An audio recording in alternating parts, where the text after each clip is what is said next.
선한목자교회 주일 4부 예배에 오신 모든 성도님들을 주님의 이름으로 환영합니다. 이제 곧 예배가 시작됩니다. 옆 사람과의 대화는 삼가주시고 기도로 예배를 준비해 주시기 바랍니다. 핸드폰 전원은 꺼주시거나 진동 모드로 전환해 주셔서 모든 성도들이 다 함께 은혜로운 예배를 드릴 수 있도록 협조해 주시기 바랍니다. 감사합니다. 할렐루야. 주일 4부 예배에 오신 모든 성도님들, 온라인으로 함께하고 계신 모든 성도님들 사랑과 축복합니다.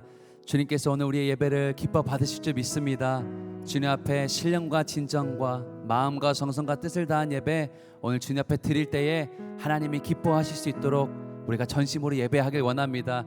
오늘도 우리의 모든 찬양을 받게 합당하신 주님께 찬양의 박수, 영광의 박수 올려드리며 주님 앞에 나아가시겠습니다. 우리 그 자리에서 모두 일어나셔서 찬양의 제사 드리며 거룩하신 주님 앞으로 나아갑니다.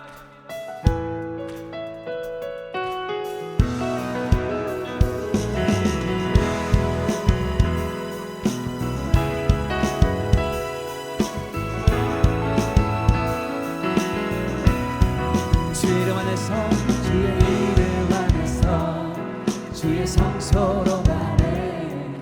영광스러운 이곳에 우리 기쁘게 왔네. 거룩한 보좌 앞에서 따뜻함을 느끼네. 우리 마음 경배하며 찬양의 제사 드리네. 찬양의 제사 드리며 성소로 들어갑니다. 찬양의 제사 드리며 성소로 들어갑니다. 우리 모두 주님께 감사해 드리세.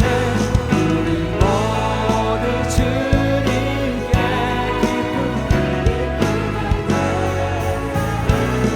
할렐루야.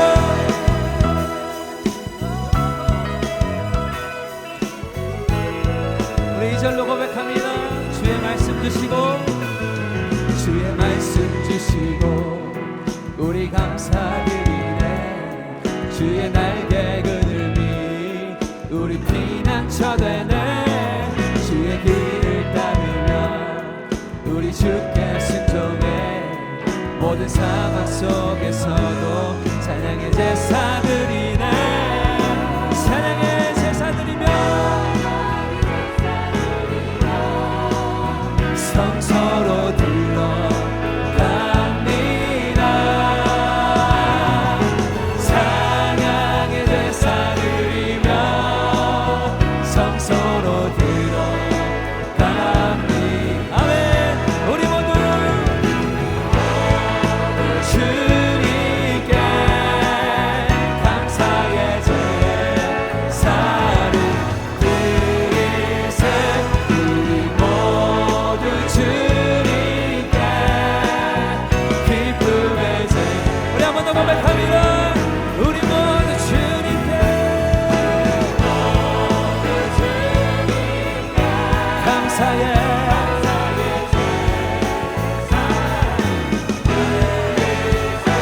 우리 모두 주님께 기쁨의 제사. 우리의 감사의 이유, 기쁨의 이유 되시는 주님께 영광과 찬양의 박수 드립니다. 주님으로 인하여 감사합니다.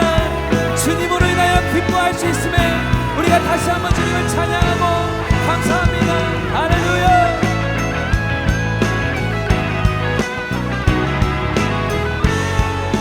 우리 목소리 높여 우리 모두 주님께, 우리 모두 주님께 감사의 제사를 드리세. 우리 모두 주님께 기쁨의 제사 드리. 찬양의 제사 드리며 찬양의 제사 드리며 성소로 들어갑니다.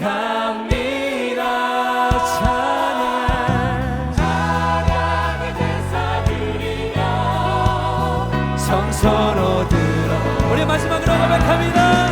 우리 모두 주님께 모두 주님께 감사의 제사를 드리세. 우리 모두 주님께 기쁨의 제사 드리네.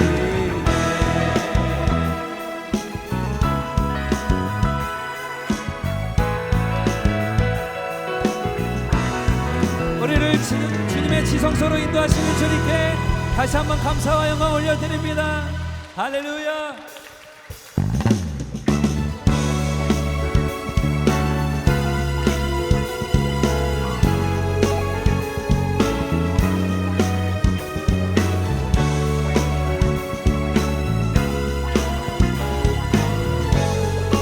내 마음 다해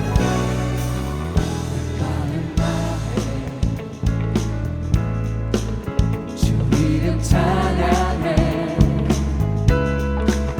주 사랑 깊어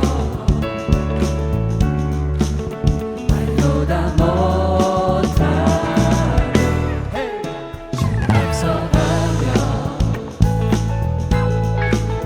길을 만드시네. 오직 내 갈망 영원히 주 찬양. 내 맘에 힘이 되신 주 영원한 빛이 되신 주 내 모든 어둠이 주의 행하신 찬양해. 주는 위대한 통치자 내 모든 것 주께 승복해. 내 삶을 주의 불로 태우소서. 내 마음 다해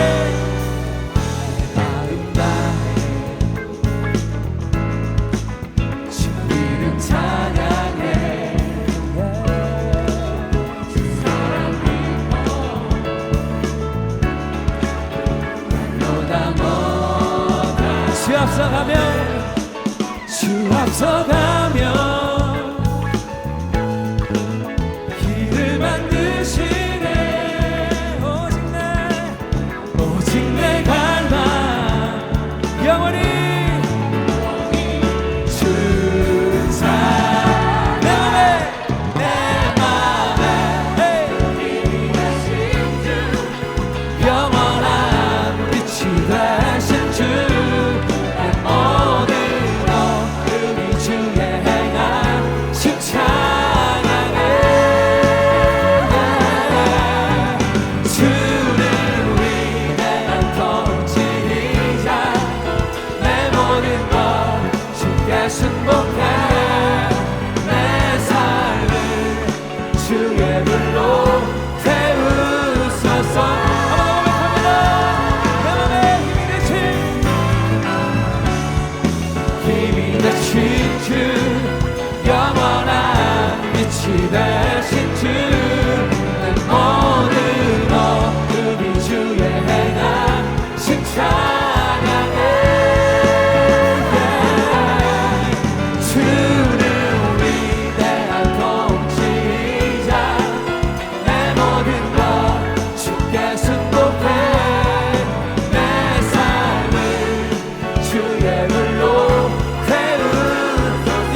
귀한 찬양 주님 앞에 올려드립니다.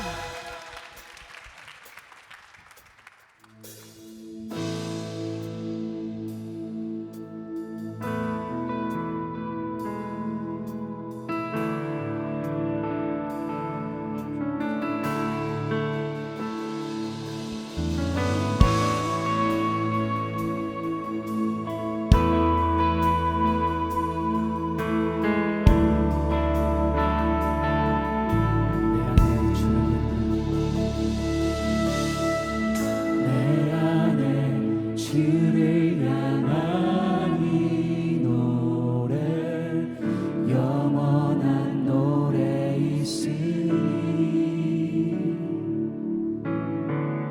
날 향한 주님의 크신 사랑 영원히 찬양하리라. 내 안에 주를 향한 주를 향한 이 노래 영원한 노래 있으니 날 향한 주님의 크신 사랑 영원히 찬양하리라. 영원히 찬양하리라. 아름다우신 오 놀라우신 영원할 수 없는 사랑 오 위대하신 하나님의 사랑 영원히 찬양하리.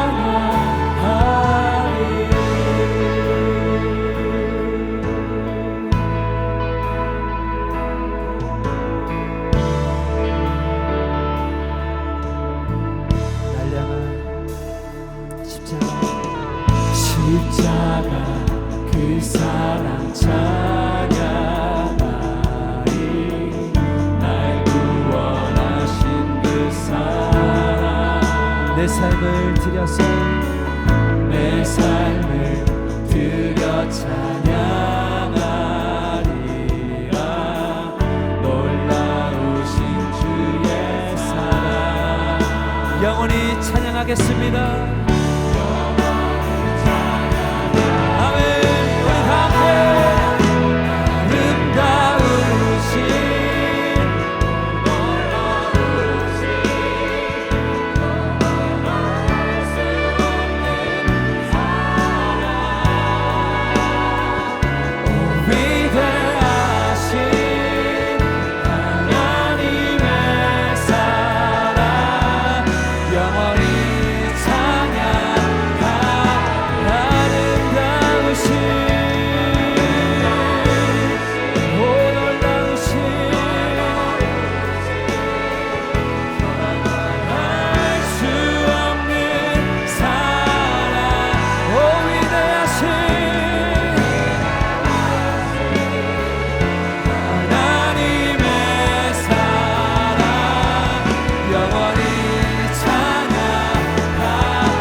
찬양의 위대하신 주 모두 알게 되리라.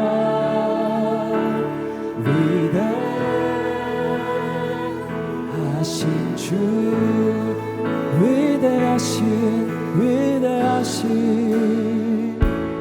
위대하신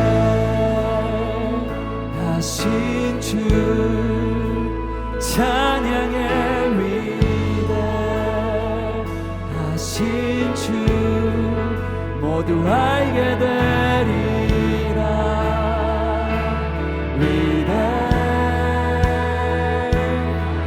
우리 계속해서 주님을 경배합니다. 우리 하나님 예배합니다. 위대하신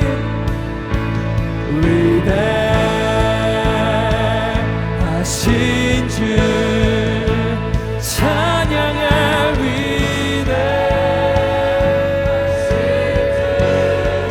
모두 알게 되리라. 위대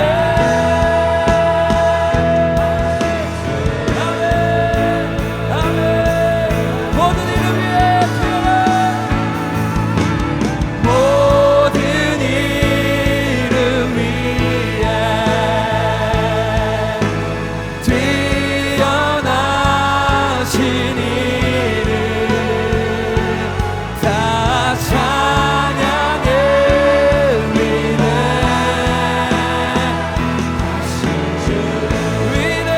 주 모든 이름 위에 모든 이름 위에 뛰어나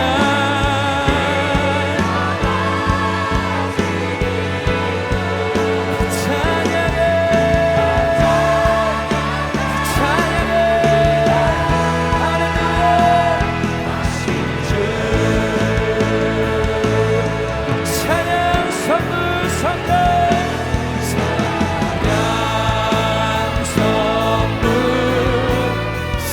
성자 성령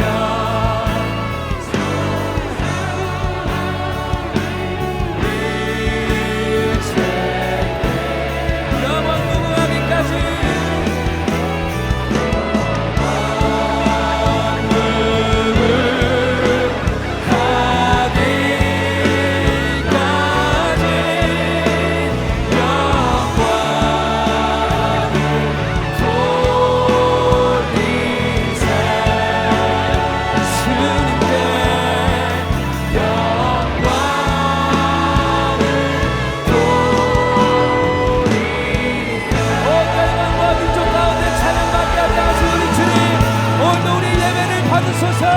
오직 주님의 이름만 높임을 받으소서. 모두 자리에 앉으시겠습니다.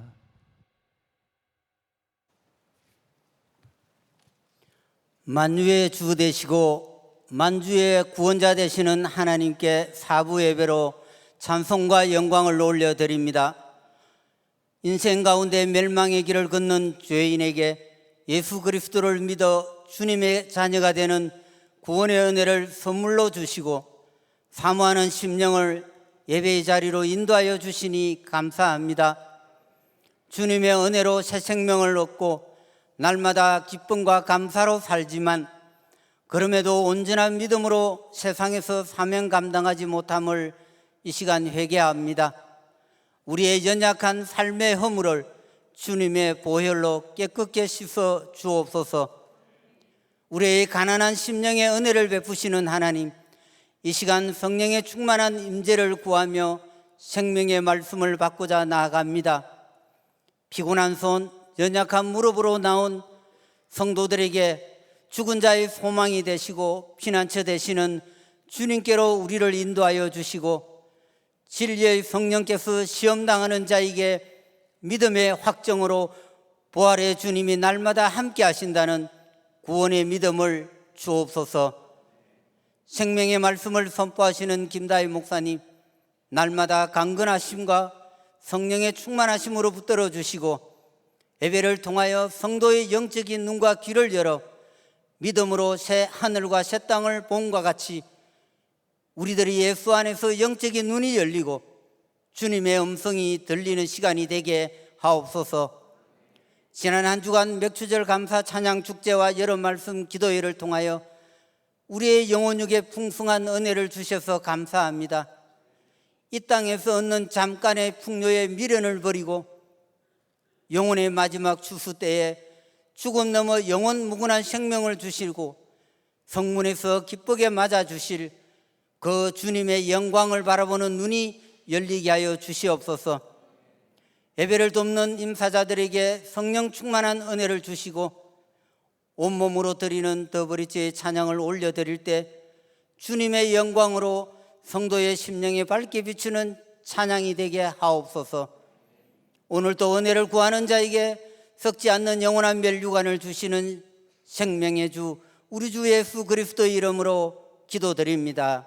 아멘.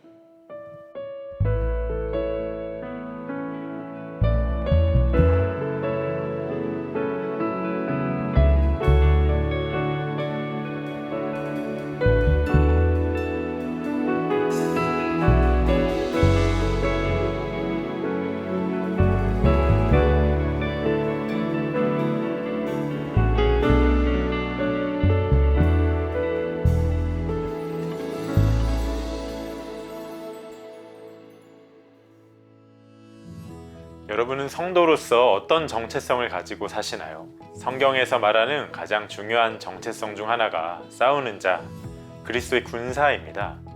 우리를 삼키려는 대적 마귀가 있기 때문이죠. 마귀는 우는 사자 같아서 우리 힘으로는 절대 이길 수가 없습니다. 그러나 우리가 절망하지 않을 이유는 하나님께서 이미 싸울 준비를 다 해주셨고 그 싸움에서 이미 이기셨다는 것입니다. 앞으로 4주간 하나님의 전신갑주를 입으라 이 말씀을 나눌 때 우리는 이미 이긴 싸움을 싸우는 자들임을 아멘으로 붙든 시간이 될 것입니다. 여러분을 이 말씀의 자리로 초청합니다. 에녹 프로젝트 30일 속회별 신청이 오늘 마감됩니다. 아직 신청하지 못한 속회는 오늘까지 신청해 주시고 개인별 신청 기간은 다음 주일까지입니다.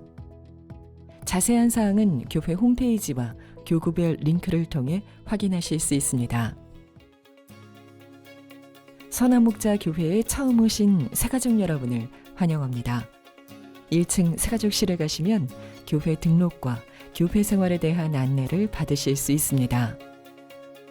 매일 1시간 기도와 예수 동행 일기를 통하여 주님과 동행하는 한 주 보내시길 바랍니다. 이 시간 하나님을 경외하는 마음으로 모두 자리에서 일어서시겠습니다. 오늘 우리에게 허락하신 하나님의 말씀은 요한복음 10장 22절에서 42절까지의 말씀입니다.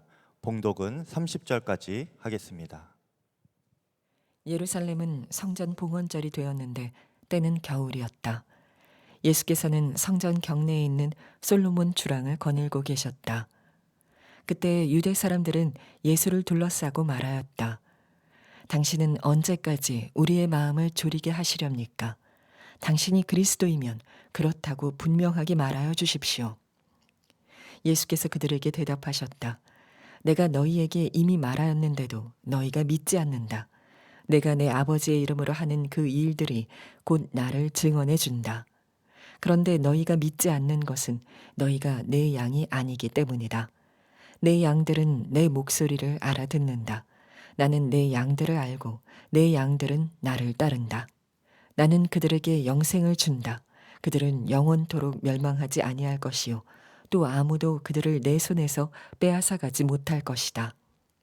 그들을 나에게 주신 내 아버지는 만유보다도 더 크시다. 아무도 아버지의 손에서 그들을 빼앗아가지 못한다.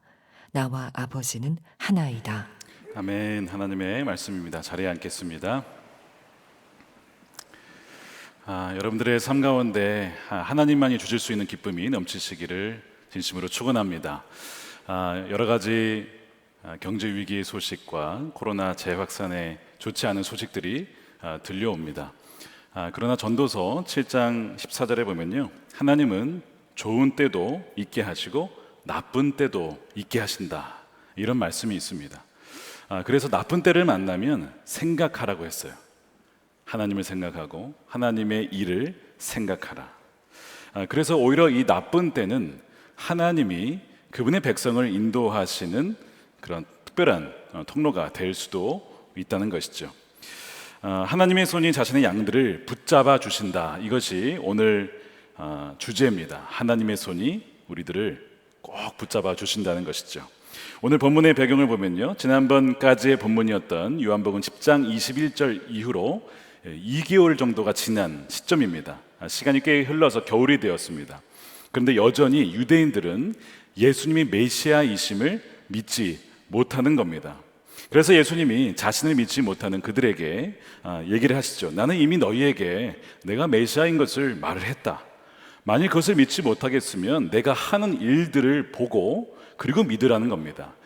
하나님께서 우리에게 말씀하실 때 어떤 음성을 통해서, 또 사건을 통해서, 또한 어떤 사람을 통해서 우리에게 말씀을 하시는데, 양은 목자의 음성을 반드시 듣게 되어 있습니다. 여러분들은 목자의 음성을 들으십니까? 그 음성을 듣는 자가 그분의 양이에요. 그래서 27절에 보면 내 양들은 내 목소리를 알아듣는다라고 했어요. 그렇죠? 나는 내 양들을 알고 내 양들은 나를 따른다는 것입니다. 목자의 양이라면 반드시 목자의 목소리를 들어요. 주님의 양인데 목자의 음성을 듣지 못하는 사람은 없다는 것입니다. 말씀드린 대로 요한복음 9장의 눈먼 사람, 처음으로 예수님의 음성을 들었어요. 가서 실로암으로 가서 씻으라는 거예요. 그가 누군 줄 알고 그렇게 가겠습니까? 그런데 그것이 목자의 음성으로 들려서 가서 씻었더니 보게 되었다는 것이죠. 이렇게 그 사람이 그 말씀을 들을 수 있었던 것은 바로 그 사람이 예수님의 양이었기 때문에 그렇습니다.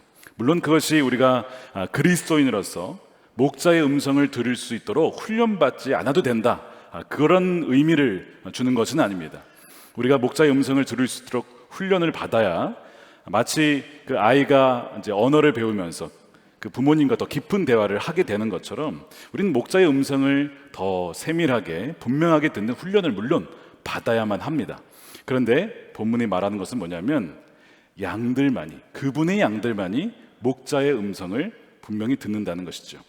자, 그래서 이 유대인들이요, 예수님이 그렇게 말을 해도 알아듣질 못하고 믿질 못해요. 그랬더니 예수님이 하신 얘기가 뭐죠? 26절에 그런데 너희가 믿지 않는 것은 너희가 내 양이 아니기 때문이다. 내 양이 아니라서 목자의 음성을 듣지 못한다는 것이죠. 우리가 성경을 읽을 때 여러분 주의해야 할 점이 있습니다. 우리가 생각하는 하나님, 우리가 생각하는 예수님의 모습을 상상하고 하나님이라면 이렇게 하셔야만 해라는 그 생각을 가지고 성경을 읽으면 성경을 왜곡시킬 가능성이 많습니다. 우리는 성경이 뭐라고 하는지를 그대로 들을 수 있는 그런 자세와 태도가 필요한 거예요. 분명히 여기서 믿지 않는 것은 너희가 내 양이 아니라서 그렇다 라고 말씀을 하고 있어요. 예수님은 자신의 양이 누구인지를 알아요. 왜냐하면 양은 자신을 따라오거든요. 양은 내 말을 순종해 끝까지 오기 때문에 그렇습니다. 그래서 이 10장 3절 4절에 우리 한번 복습해 보면요, 이런 얘기를 계속 하십니다. 목자는 자기 양들, 그러니까 다 양이 아니라 자기 양이 있다는 것이죠. 하나하나 불러서 이끌고 나간다. 4절에 자기 양들을 다 불러낸 다음에 앞서가고 양들은 그를 따라간다는 것입니다. 그래서 예수님은 자기 양들을 아시고 인도하시고 그 다음에 오늘의 주제 뭐예요? 붙잡아 주신다는 거예요. 지켜주신다는 거예요. 얼마나 은혜로운 본문인지 모릅니다. 28절 29절에 이렇게 되어 있어요. 나는 그들에게 뭘 주죠? 영생을 준다. 영생을 주고요, 그들은 영원토록 멸망하지 아니할 것이고 또 아무도 그들을 내 손에서 빼앗아 가지 못할 것이다. 그들은 나에게 주신 내 아버지는 만유보다도 더 크시다. 아무도 아버지의 손에서 그들을 빼앗아 가지 못한다. 나와 아버지는 하나이시다. 아버지와 또한 선한 목자 되신 주님과 하나이신데 어떤 점에서 하나냐? 물론 삼위일체 하나님이시지만 어떤 점에서 하나냐면 자신의 양들을 붙잡아 줌에 있어서 하나 된 분이에요.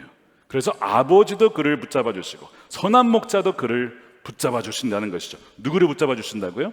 자기 양들을 붙잡아 주신다는 겁니다. 이와 비슷한 구절이 참 많이 있지만 대표적인 구절을 찾아라고 한다면 로마서 8장 35절과 39절인데요 우리가 함께 읽어보겠습니다. 시작. 누가 우리를 그리스도의 사랑에서 끊을 수 있겠습니까? 그 밖에 어떤 피조물도 우리 주 예수 그리스도 안에 있는 하나님의 사랑에서 끊을 수 없습니다. 하나님의 사랑에서 끊을 수 있는 것은 없다는 겁니다. 믿으십니까? 하나님의 사랑이 저와 여러분들을 꽉 붙잡고 계시다는 것이죠. 그리고 반드시 그 양들을 지켜내신다는 거예요. 그래서 우리가 오늘 말씀을 먼저 살펴보기 전에 점검해야 될 것이 뭐냐면, 나는 주님의 양인가? 나는 정말 주님께 속한 양인가? 그리고 누가 그분의 양이며 어떤 특징을 갖고 있는가? 그 양의 특징이 있습니다. 우리가 그것을 한번 점검해 볼 필요가 있어요. 요한복음 6장 37절에 보면요, 아버지께서 내게 주시는 양이란 표현이 나옵니다. 아버지께서 내게 주시는 사람은 다 내게로 올 것이고, 나를 보내신 분의 뜻은 내게 주신 사람을 한 사람도 잃어버리지 않고 마지막 날에 모두 부활시키는 것이다. 하나 더 보면요, 17장 6절입니다. 나는 아버지께서 세상에서 택하셔서 내게 주신 사람들에게 아버지의 이름을 드러냈습니다. 그들은 본래 아버지의 사람들인데 아버지께서 그들을 나에게 주셨습니다. 그들은 어떤 특징이 있어요? 아버지의 말씀을 지켰습니다. 아까 목자를 따라간다고 했죠. 똑같은 말씀이에요. 양의 특징은 순종하고 목자의 말씀을 따라 지켜나간다는 것이죠. 이런 특징을 갖고 있습니다. 분명히 아버지께서 택하신 양이 있다는 거예요. 물론 요한복음 3장 16절에 누구든지 예수를 믿는 자마다 멸망치 않는다라고 했습니다. 그러면 좀 다른 말씀 아닌가라고 생각할 수도 있어요. 그렇지 않습니다. 아버지께서 주신 양들은 다 그 목자를 믿습니다. 그래서 하나님이 아니고서는 예수님께 나올 수 있는 사람이 아무도 없습니다. 모든 사람은 죄인이기 때문에 스스로 절대로 하나님께 나아갈 수가 없어요. 여러분들이 만일 주님을 믿게 되었다라고 한다면 그것은 뭐예요? 하나님이 여러분들을 인도하신 거예요. 저는 목회하면서 이런 걸 너무 많이 느낍니다. 갑자기 어떤 교회를 가야겠다, 갑자기 어떤 기도하고 싶다, 갑자기 뭔가 이 세상이 우연히 만들어진 것이 아닌 것 같아 라는 마음이 들어서 오는 분들 있어요. 볼 때마다 하나님이 그들을 인도하셨구나 하는 것을 느끼게 됩니다. 자, 누가 그분의 양인지를 확인하려면 반대로 그분의 양이 아닌 특징을 살펴보면 굉장히 도움이 됩니다. 본문에 보면 유대인들이 예수님과 함께 있었습니다.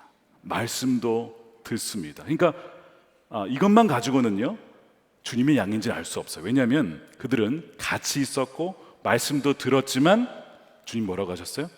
너희는 내 양이 아니라고 하셨어요. 이게 좀 두려운 말씀이에요, 사실. 그래서 단지 모여있고 말씀을 듣는다고 해서 나는 그분의 양이야 라고 섣불리 단정지어서는 안 된다는 것입니다. 예수님이 그들이 믿지 않는다고 했어요.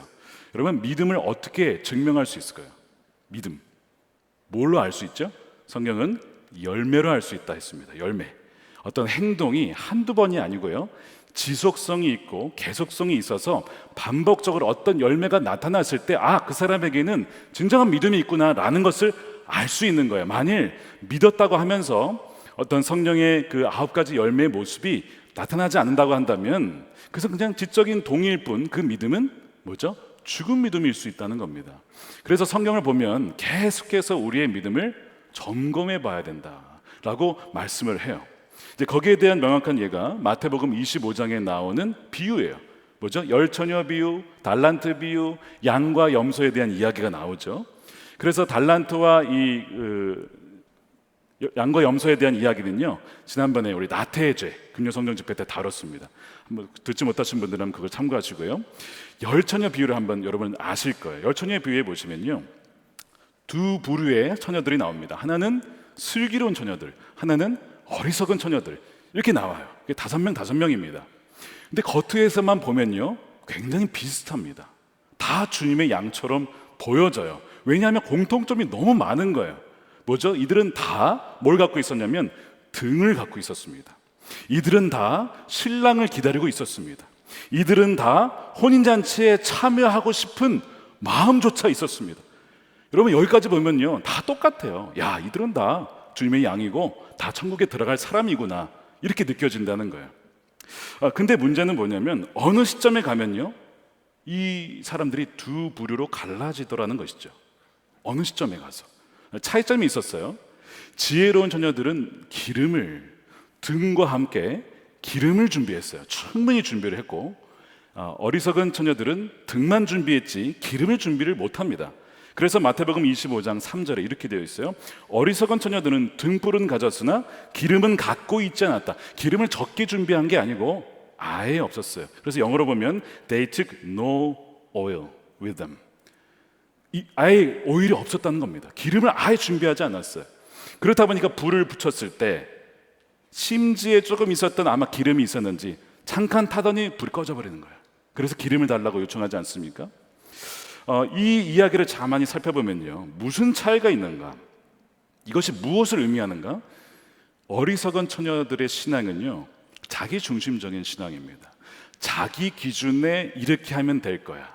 그리고 자기 기준에 맞지 않으면 준비하지 않고 순종하지 않는 그런 모습을 가지고 있는 거예요. 물론 혼인잔치에 들어가고 싶은 마음도 있고 복을 누리고 싶은 마음도 있고 어떤 지옥에 가기 싫어하는 마음조차도 있었어요. 그런데 헌신하고 순종하고 책임을 지라고 하는 그것이 없었다는 겁니다. 무엇이 주님이 기뻐하시는 것이지? 여러분 그 마음이 있으세요? 내 믿음이 정말 견고한 것인가? 정말 내 믿음이 하나님 나라에 들어가기에 합당한가? 내 삶에 순종함이 있는가? 어린 양이신 주님께서 어디로 인도하시든지 내 고집을 꺾고 따라가는가? 이 모습이 있냐는 것입니다. 우리가 이것을 진작에 점검해 봐야 돼요. 예수님께서 이 어리석은 처녀들에게 나중에 참 안타까운 얘기를 하십니다. 내가 너희를 알지 못한다. 주님이 몰라서 하는 얘기가 아니에요. 왜 모르시겠어요? 근데 그 이 얘기는 뭐냐면 이 어리석은 처녀들은요, 자신의 영혼의 상태를 알지 못할 정도로 어리석었다는 것입니다. 우리가 점검해야 될 게 뭐냐면요, 내 영혼의 상태에 나는 두렵고 떨리는 마음으로 너의 구원을 이루라라는 그 말씀에 순종하고 있는가? 때로는 주의 말씀께서 주의 말씀 나에게 하셨을 때에 내가 거기에 내 고집을 꺾고 주의 뜻에 따르는 그 순종함이 여러분 최근에 언제 있었는가? 한번 그걸 봐야 된다는 거예요. 단지 내가 예수님 나 알아, 나 성경 읽었어, 그게 아니고, 나 예배에 참석해서 그게 아니고, 내 삶에서 어떠한 순종의 열매가 있는가? 내 기준이 아니라 주의 말씀에 맞춘 그 순종함이 있었는가? 그거를 보라는 것입니다. 만일 그것이 있다고 한다면 뭐죠? 주님의 양이라는 특징이에요. 갖고 있다는 거예요. 주님의 양이라는 것입니다. 분위기가 심각하기 때문에 우리 좌우에 당신은 주님의 양이십니다 한번 격려 인사를 좀 했으면 좋겠습니다.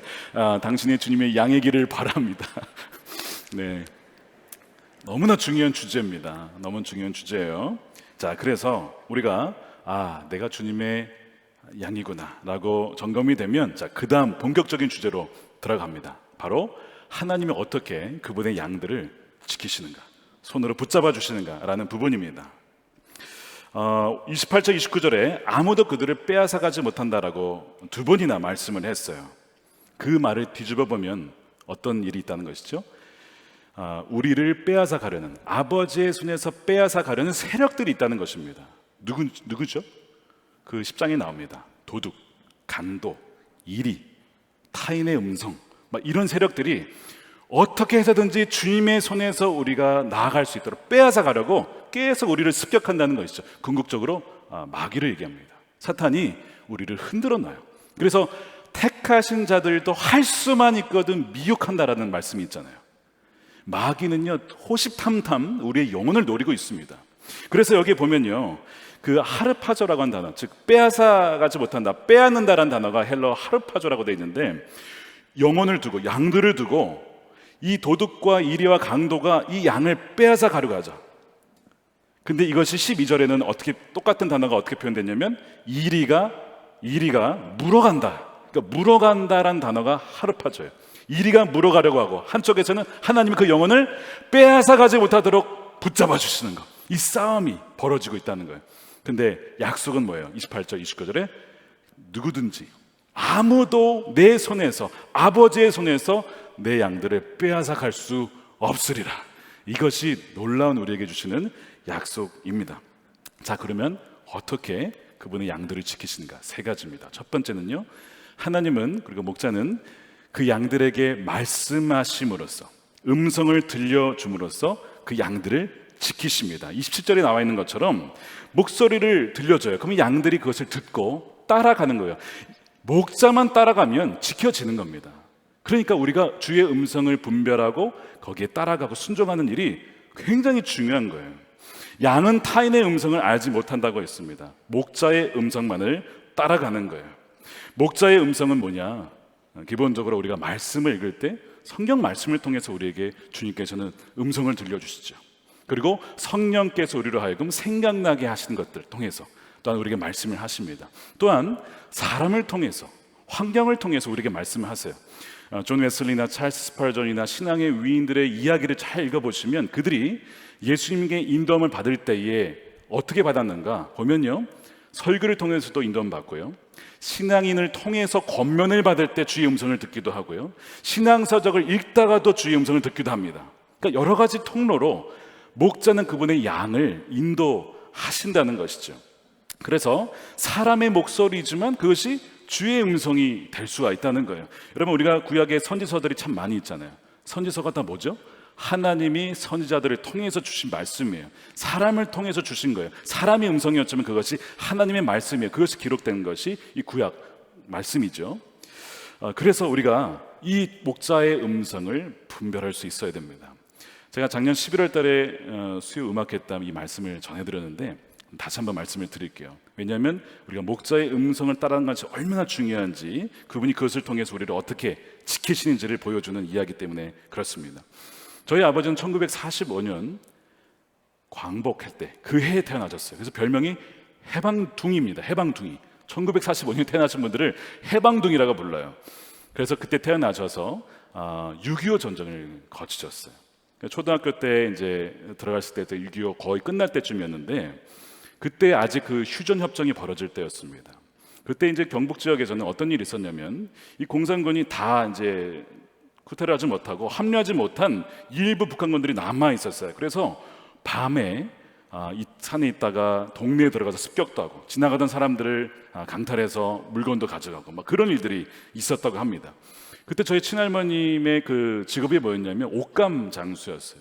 할아버지 일찍 돌아가셨고 옷감 장수로서 이제 그 역할을 감당하시는데, 장사를 하러 간 거죠. 장사를 하러 가가지고 장사를 이제 다 마치고 해가 뉘엿뉘엿해서 이제 돌아가려고 할 때 트럭을 탑니다. 트럭에 이제 덮개가 없고 거기에 사람들이 막 바글바글 타는 거예요.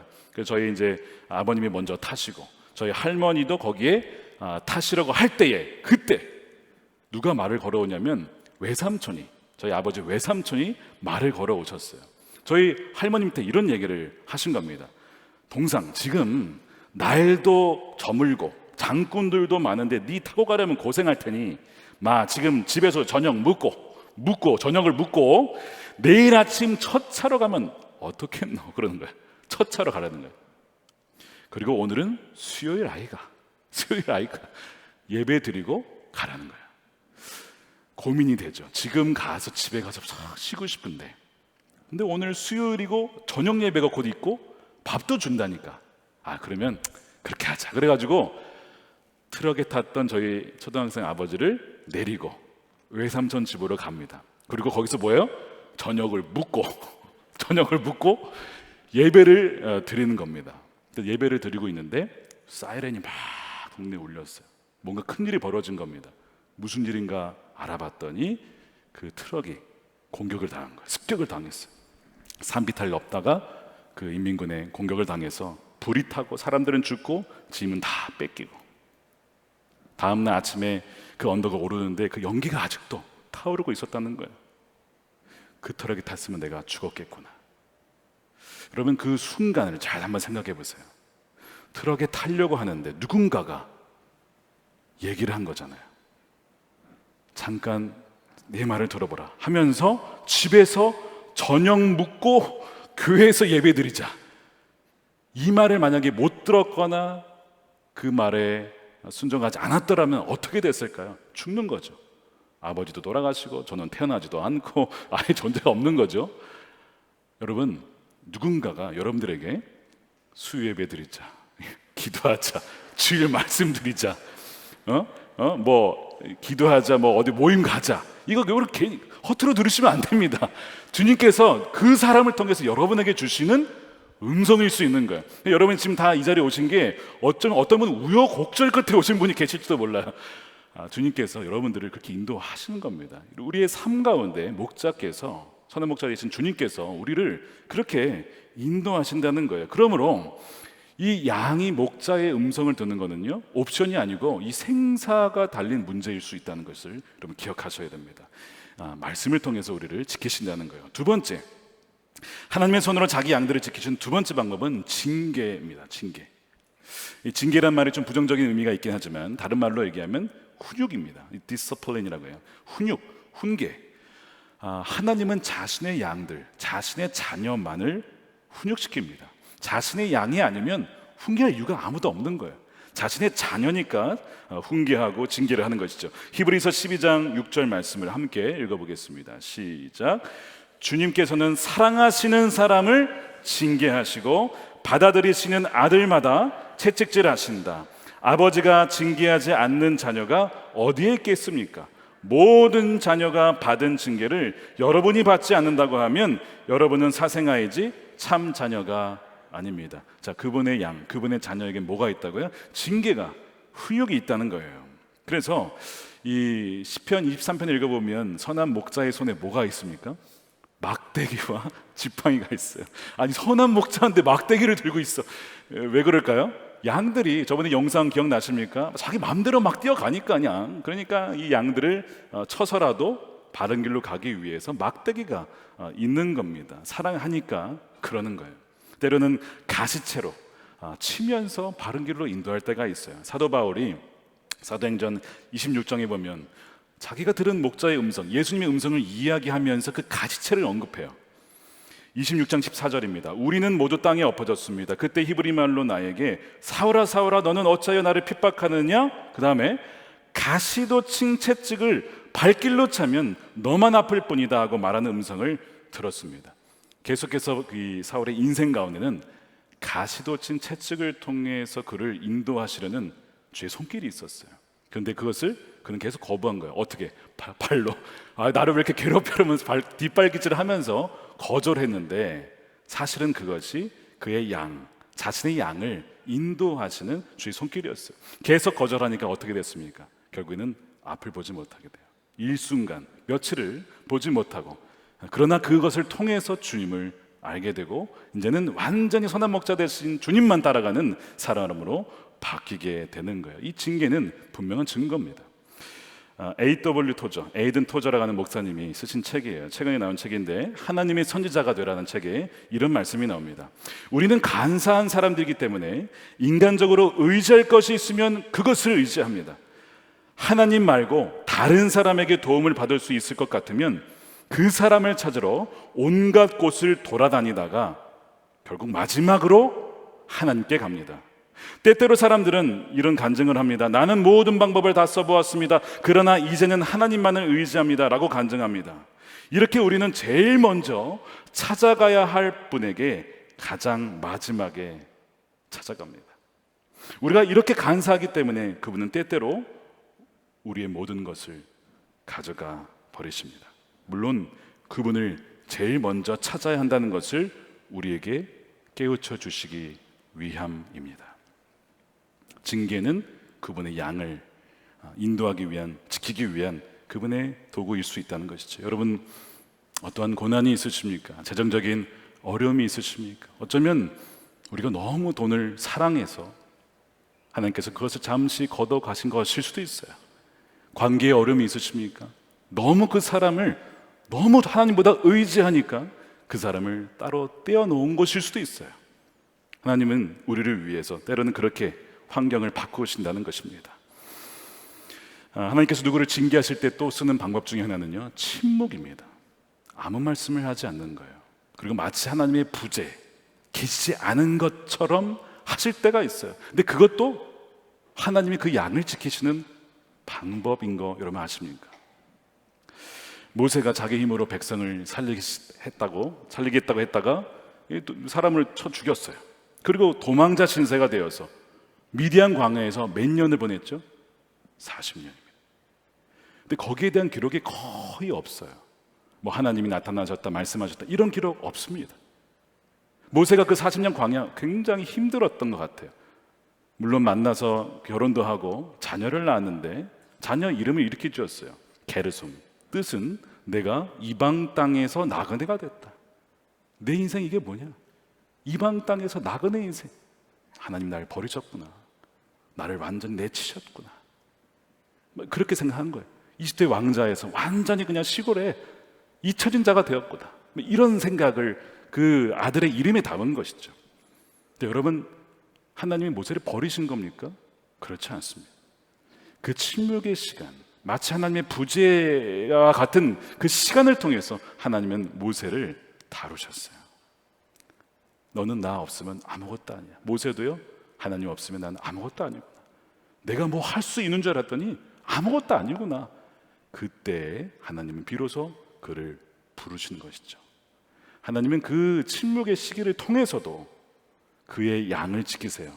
지키신다는 것은 목자만을 의지하는 자로 바꾸신다는 것입니다.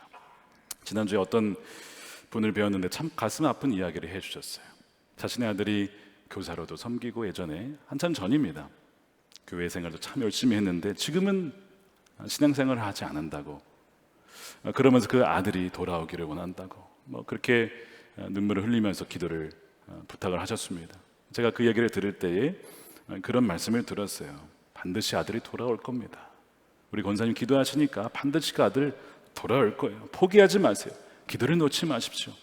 그런 기도를 했는데요, 이런 가정들이 여러분 굉장히 많습니다. 한둘이 아니에요. 잃어버린 자녀들, 그런 친구들 생각할 때에 하나님은 과연 포기하신 것인가? 과연 하나님이 이들을 손에서 놓치신 건가? 이리와 도둑이 빼앗아간 건가? 뭐 이런 생각이 들 때가 있어요. 그렇지 않고서 어떻게 이렇게 자녀들이 그럴 수가 있는가? 하나님은 특정 기간 동안 그렇게 하실 때가 있다는 거예요. 너의 힘으로 한번 살아봐. 너의 능력으로, 경험으로 한번 살아봐. 그리고 실패를 경험케 하시고 좌절을 경험케 하시고 결국에는 주님 없으면 안 되구나 하는 것을 깨닫게 하시는 거예요. 거기에 대한 정확한 예가 탕자였습니다. 아버지의 재산을 가지고 자기가 마음대로 탕진하면서 시간과 에너지와 물질을 다 써봤어요. 그런데 결국에는 인생의 가장 밑바닥을 경험하게 돼요. 아버지로부터 멀리 떨어져 있었습니다.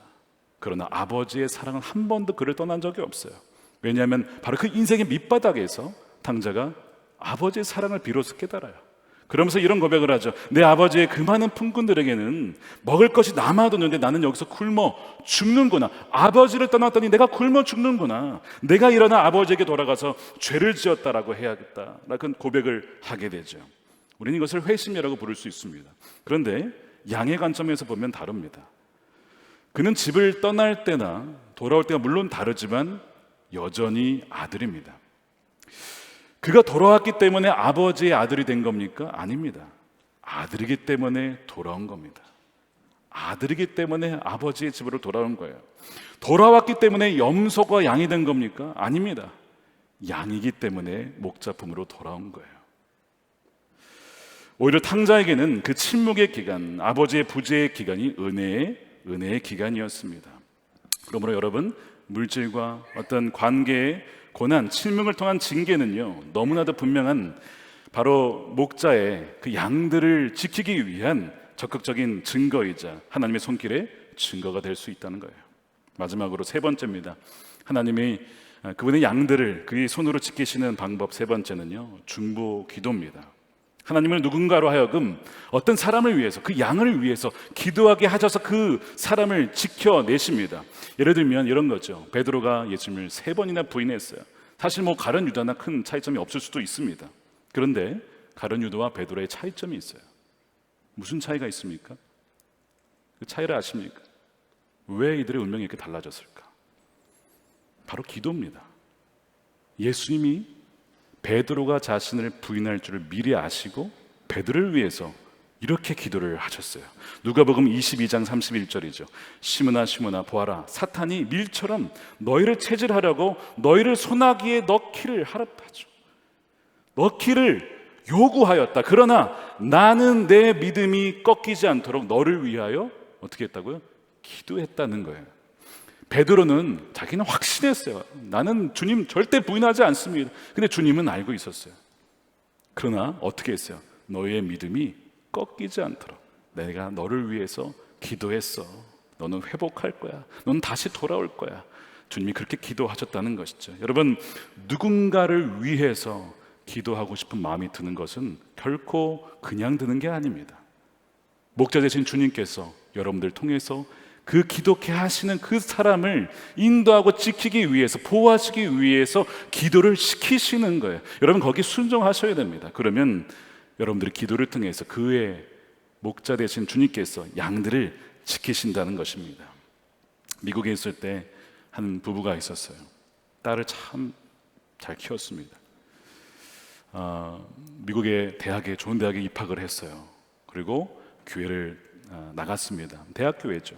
근데 조금 다니다가 교회에서 상처를 받고 교회를 안 나가기 시작했습니다.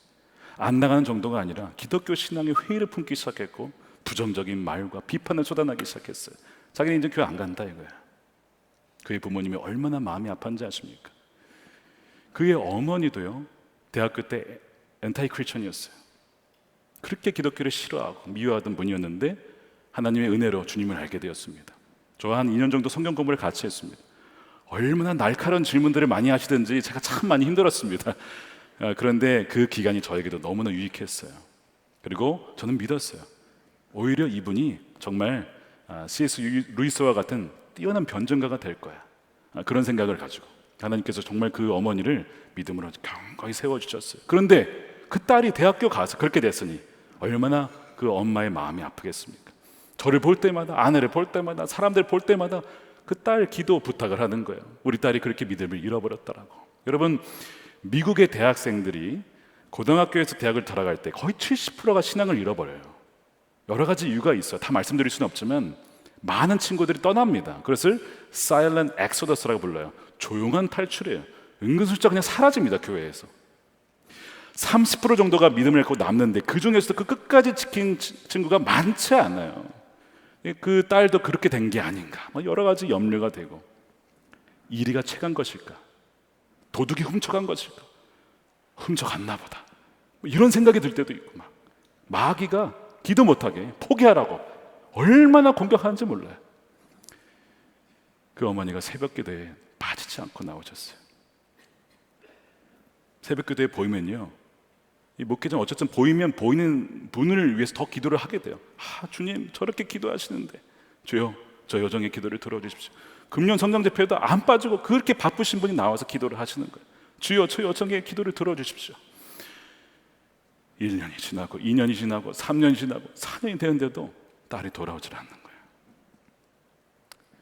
한국에 돌아올 때 정말 목회를 하면서 많은 기도의 응답이 있었는데 몇 가지 응답받지 못한 기도 제목이 있었습니다. 그 중에 하나가 그 딸이었어요. 너무나 무거운 마음으로 한국에 왔습니다, 저희는. 그런데 올해 봄에 그 소식을 새롭게 들었어요. 딸이 믿음을 회복했다는 거예요. 어느 날 어머니한테 와서 그러더래요. 엄마, 나 다시 교회 나가기 시작했어. 친구들하고 모여서 성경 공부도 다시 시작했어.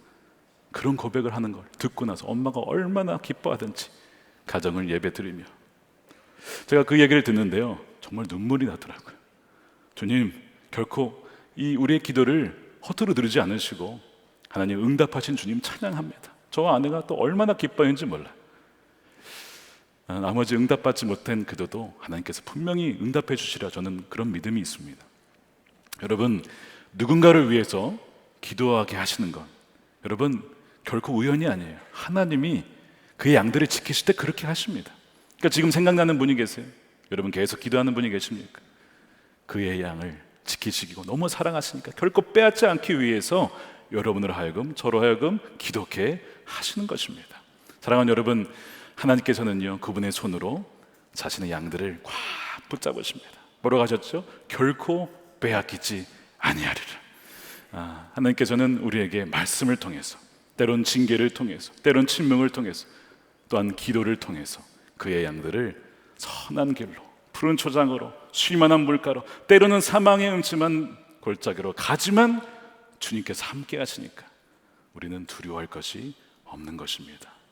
우리와 함께 하신 주님, 우리를 붙잡고 계시는 우리 선한 목자 되신 주님과 우리 하나님 아버지의 손길을 믿으면서 불안과 두려움 다 내려놓고 주님만 신뢰하며 나갈 수 있는 그 끝까지, 그 마지막 결승선까지 나아갈 수 있는 저와 여러분들의 삶이 되시기를 주님의 이름으로 축원합니다. 우리 기도하겠습니다. 이 시간 첫 번째, 두 가지 놓고 기도할 때는요, 첫 번째는 여러분 자신을 위해서 믿음을 점검하면서 기도했으면 좋겠습니다. 주님, 저는 정말 주님의 양입니까? 주님의 음성을 듣습니까? 제가 순종하지 않은 것 있지 않습니까? 양은 목자를 따라간다고 했어요. 양은 얼마나 자기가 가고 싶은 길이 많은지 몰라요. 그런데 결국 그 고집을 꺾고 목자를 따라가는 자가 주님의 양입니다. 주님, 제가 순종하지 못한 것 너무나 많아요. 이 시간 회개하면서 이제는 정말 나의 고집 꺾고 내 기준의 신앙생활 하지 않고 주님이 원하시는 그 삶을 따라가게 해주십시오라고 기도하고요. 두 번째는요, 아까 방금 나눈 것처럼 여러분 마음 가운데 누군가를 위해서 기도해야겠다라는 마음이 드신다면요, 지금 주님께서, 목자 되신 주님께서 여러분을 통해서 그 영혼을 지키시고 계시다는 증거입니다. 그 기도에 여러분 순종해 보십시오.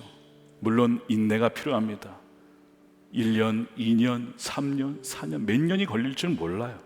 그런데 확실한 것은요, 주님은 결코 내 양들을 빼앗기지 않는다는 것입니다. 우리 두 가지 이 믿음으로 주님께 올려드리며 함께 기도하도록 하겠습니다. 하나님 감사합니다. 그렇습니다. 오늘 말씀에 아버지 우리를 지켜주시고 보호해주신 하나님의 은혜에 감사를 드립니다. 하나님, 주님 그렇습니다. 우리가 아버지, 우리의 목자 되신 주님으로 말미암아 아버지 너무나 감사합니다. 우리 힘을 알 수 없고 우리 아버지 할 수 없음을 시간 고백합니다. 주의 손으로 우리를 붙잡아 주시옵소서. 결코 빼앗기지 않으리라. 아버지, 주님의 손이 우리를 붙잡고 계십니다. 정확하게 우리를 인도하십니다. 말씀을 통해서, 때로는 징계를 통해서, 기도를 통해서 우리를 인도하시면 아버지, 주의 말씀 앞에 온전히 순종하게 나가기를 바랍니다. 그럴 수 있는 길을 열어주시옵소서. 아버지, 낫게 하여 주시고 아버지, 주님 손으로 아버지 꼭 붙잡게 하여 주시옵소서. 아버지, 주여 그렇습니다. 하나님만을 바라보며 나갈 수 있는 우리 모두 되게 하여 주시옵소서. 하나님이 우리의 선한 목자 되어 주셔서 감사를 드립니다. 내 양들을 인도하시는 주님, 아버지 하나님, 우리가 주의 음성을 온전히 듣기를 원합니다. 듣기만이 아니라 순종하여 따라가기를 원합니다. 우리의 고집을 내려놓고 오직 주의 말씀 앞에 아버지 하나님 복종하며 따라가기를 원하오니 주여 우리의 마음을 주장하여 주시옵소서. 아버지 하나님, 때로는 우리가 주의 말씀에 벗어날 때에는 징계하시고 쳐서라도 아버지 하나님 주의 바른 길로 우리를 이끌어가 주시기를 원합니다. 아버지보다 더 사랑하는 것이 있습니까? 아버지보다 더 많이 생각하는 것이 있습니까? 그 모든 우상들을 다 하나님 내려놓고 오직 우리의 선한 목자 되신 주님의 손만을 굳건히 붙잡고 주의 음성만에 귀를 기울이며 아버지 순종의 발걸음을 내딛는 우리 모든 성도들이 되게 하여 주시옵소서. 누군가를 위해서 기도하게 하신 것 바로 성령께서 우리 안에 마음의 소원을 주시고 그를 기도하라고 아버지 하신 것이오니 아버지, 우리가 믿음의 기도를 올려드릴 때에 잃어버리는 양들이 돌아오게 하여 주시고 실족했던 영혼도 돌아오게 하여 주시옵시고 상처 입은 영혼도 치유받게 하여 주시옵소서. 그래서 하나님 주의 온전한 그 인도함 가운데 붙잡아 주셔서 결코 도둑이나 강도나 이리의 손에서 아버지 하나님 빼앗기지 않도록 주여 하나님 강한 주의 오른손으로 우리 모든 양들을 붙잡아 주시고 주의 부드러운 왼손으로 저들의 등을 두드려 주시며 안아주시는 놀라운 위로와 격려가 있게 하여 주옵소서.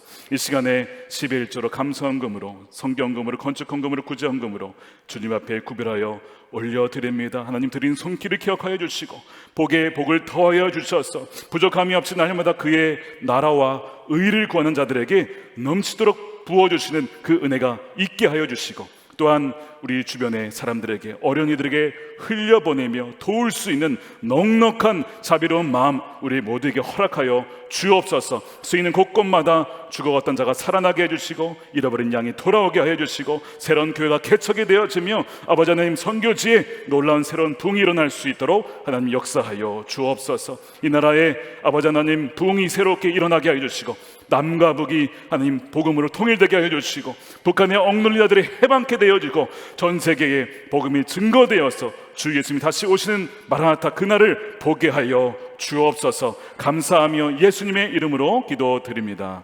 아멘. 다 같이 일어나셔서 내 영혼은 안전합니다. 우리 찬양할 때 우리 두 번 부를 텐데 모르신 분들은 우리 찬양팀의 찬양을 잘 들으시고요. 가사를 생각하시면서 우리 찬양하겠습니다.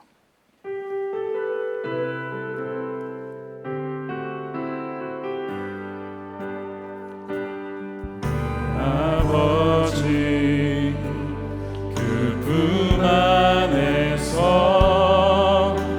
내 영혼은 안전합니다. 주 손길로 내 삶을 안으시니 그 평강이 나를 덮습니다. 비록 넘어지며 흔들리지만 주 내 안에 거하며 나를 붙드시니 내 생각을 주께로 돌리고 주시는 평강의 옷을 입습니다. 약속 안에서 내 영혼 평안해 내 뜻보다 크신 주님의 계획 나 신뢰해 두려움 다 내려놓고 주님만 의지해 주 안에서 내 영혼 안전합니다.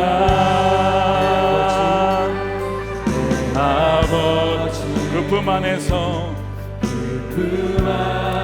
내 영혼은 안전합니다. 내 영혼은 안전합니다.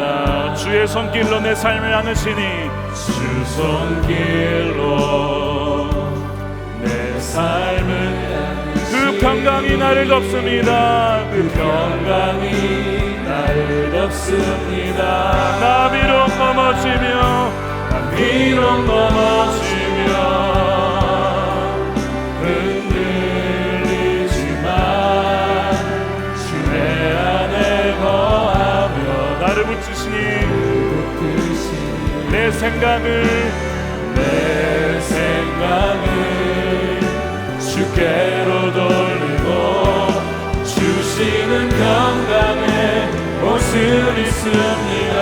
우리 두 손 들고 약속 안에서 내 영혼 평안해 내 뜻보다 크신 주님의 계획 나 신뢰해 두려움 다 내려놓고 주님만 의지해 주 안에서 내 영혼 안전합니다. 주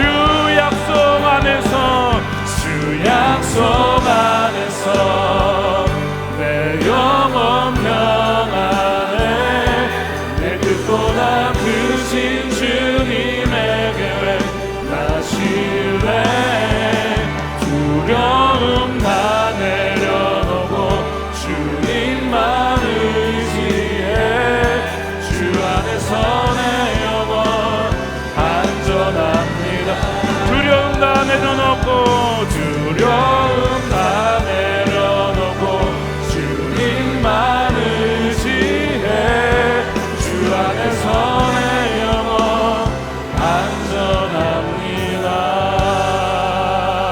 안전합니다. 아멘. 축도하겠습니다. 이제는 우리의 영원한 소난 목자 되신 예수 그리스도의 크신 은혜와 좋으신 아버지 하나님의 풍성하신 사랑하심과 우리를 결코 떠나지 아니하시며 우리와 늘 함께 하시는 성령님의 감화 감동 교통케 하심이 오직 목자의 음성만을 따라가기로 주의 품 안에만 거하기를 결단한 우리 모든 성도들의 삶과 가정과 일터 가운데 저들의 자녀들 가운데에 이제로부터 영원토록 함께 하시기를 간절히 축원하옵나이다.